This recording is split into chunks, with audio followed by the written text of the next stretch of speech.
नमस्कारम सिंहमुहे रौद्ररूपिण्याम अभयहस्तांगित करुणामूर्ते सर्वव्यापिदं लोकरक्षकां पाप विमोक्षणं दूरी निवारणं लक्ष्मी कबाश सर्वपीष्टम अनेहम देहि लक्ष्मी नरसिम्हा. ஸோ மொத்தமே அவர் தானே. ஸோ இந்த இடத்துல வந்து ஜுவாலா நரசிம்மரா உட்காந்துருக்காரு. நம்ம ஃபர்ஸ்ட் பார்த்தோம் இல்லைங்களா ஸ்தம்பம்ல, அங்கே இருந்து ஹிரண்யனை விரட்டின்ண்டே வந்து இங்கே ஹிரண்யனோட தலைமுடி பிடிச்சி மடியில போட்டு குடலை உருவி மாலையா மாட்டின்ட்டு 8 கரத்துல உட்காந்துருக்காரு இங்க வந்து நரசிம்ம பெருமாள். அதாவது எதுக்காக இவ்வளோ கோவம், எதுக்காக இவ்வளோ அந்த அந்த கோவம் உக்ரம் எல்லாம்னா ஒரு சின்ன குழந்தையோட பக்திக்காக. ஸோ இந்த பக்தின்ற ஒரு விஷயம் மட்டும் நம்ம கிட்ட ஸ்ட்ராங்கா இருந்தா யார் வேணா நமக்கு சப்போர்ட்டா இருப்பாங்க அப்படிங்கிறது தான். அந்த அந்த குழந்தைய கிட்ட ஹிரண்யகசிபு சொல்றாரு, என் பேரை சொல்லு, என் நாமம் சொல்லு, நான் தான் எல்லாத்துக்கும் பெரிய மகாதேவன் அப்படிம்பாரு. ஆனா அந்த குழந்தை கருவறையிலேருந்து என்ன கேட்டுச்சு? ஏன்னா நாரதர் வந்து அதாவது பிரகலாதன் வயத்துக்குள்ள இருக்கும் பொழுது ஹிரண்யனுக்கு தெரியாம இந்த விஷயங்கள் எல்லாம் சொல்லிட்டே இருப்பாரு நாராயணனை பத்தி.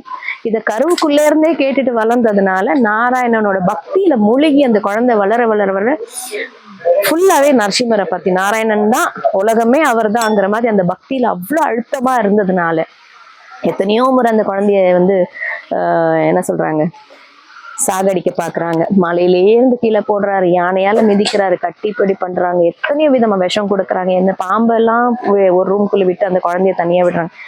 எதுக்குமே அஞ்சாத அந்த குழந்தை ஒரே விஷயத்துல எங்க அது கெட்டியா இருந்தது, எங்க அந்த பிடிப்பு இருந்ததுன்னா என் நாராயணன் இருக்கும் வரைக்கும் எனக்கு எந்த இதுவும் வராது. ஸோ அந்த பக்தி கண்டிப்பா நம்ம ஒவ்வொருத்தருக்கும் இருக்கணும். நம்ம மனுஷ பிறவியா எடுத்துட்டோம், திரும்ப திரும்ப இந்த சக்கரத்துல சுத்தி சுத்தி மாட்டி நம்ம சிக்கிட்டு திரும்ப இருக்கிறதுக்கு காரணம் நம்ம மேல நமக்கு நம்பிக்கை இல்லை. ஸோ நம்ம மேல வேண்டாம், நம்மளை படிச்சவன் மேல இருக்கணும். உட்கார்ந்துருக்காரு, இவரை மீறி யாரும் கிடையாது. He is a protector, he is a god. So Sivan வந்து சாந்தம் பண்றதுக்காக யூஸ் பண்ண ஸ்லோகம் தான் உக்ரம் வீரம் மகாவிஷ்ணும் ஜுவலந்தம் சர்வத்தமுகம் நரசிம்மம் பீஷணம் பத்ரம் மிருத்யும் நமாமியாம்.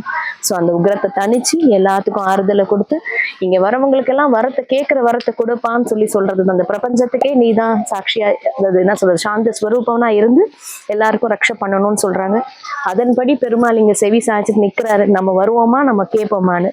ஸோ நாளை என்பது இல்லை நரசிம்மன் இடத்திலே அப்படிங்கிறதுக்கு சத்தியம் சாட்சி. நீங்க வந்து எதா இருந்தாலும் ஆத்மார்த்தமா மனசோடு நீங்க வந்து சொல்லுங்க, கண்டிப்பா உங்களுக்கு எல்லா விதமானது. திரும்ப திரும்ப நம்ம என்னது செல்வம் வேணும், இது வேணும், ஆயுசு வேணும்னு கேட்காம பெருமாள் கிட்ட இருந்து எனக்கு பக்தி வேணும், எல்லாமே நீ பார்க்கணும் அப்படிங்கிறத கேளுங்க. இந்த சக்கரத்துல இருந்து விடுபட்டு மோட்சத்துக்கான வழியை நம்ம தேடுவோம். ஜெய நரசிம்மா.